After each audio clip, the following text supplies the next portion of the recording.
এটা হচ্ছে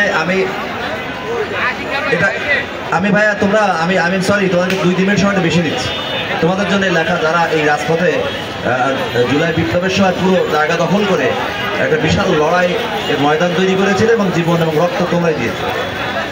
এটা রক্তে মোড়ানো একটা জুলাইয়ের বিছানা। জুলাই বিপ্লব জ্বেলেছে আগুন লাখো তরিকের বুকের বাঙ্কারে, ডজন ডজন তপ্ত বুলেটের আকাশে বুলেট তোমরাই আশ্রয় দিয়েছ এই পাদরের গহিনে।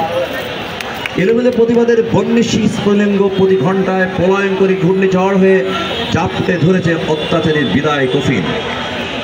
এক অদ্ভুত শিহরে পুলকিত হয় জেনজেট নওজোয়ান।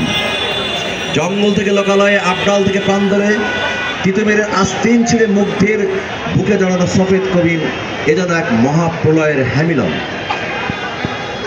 স্যান্ডে গেঞ্জির টুকরো করে সতীর্থ বিপ্লবী রক্তের ফিনকি মুছে দাঁড়ায় নিরস্ত্র বিপ্লবের দাপুটে ভ্যানগার্ড শুধু তোমরাই।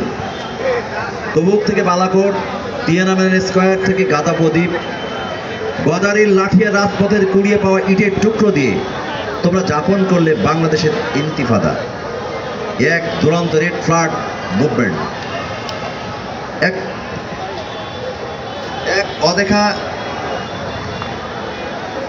এক অদেখা বাসিওলার পাগল পরা সাইরেনে আন্দোলিত হয়ে বিপ্লব পাগল রয়্যাল বেঙ্গল দল তোমরাই।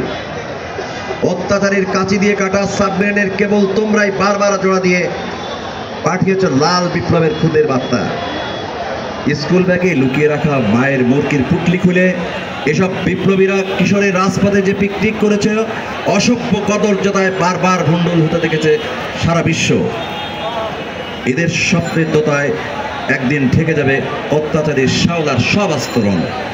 তোমাদের পাতানো রক্তের বিছানায় গা এলিয়ায় লজ্জা পাক এ সমস্ত বুভুক্ষ কাপুরের নবীরের দল। ধন্যবাদ সবাইকে। ধন্যবাদ আমাদের সম্মানিত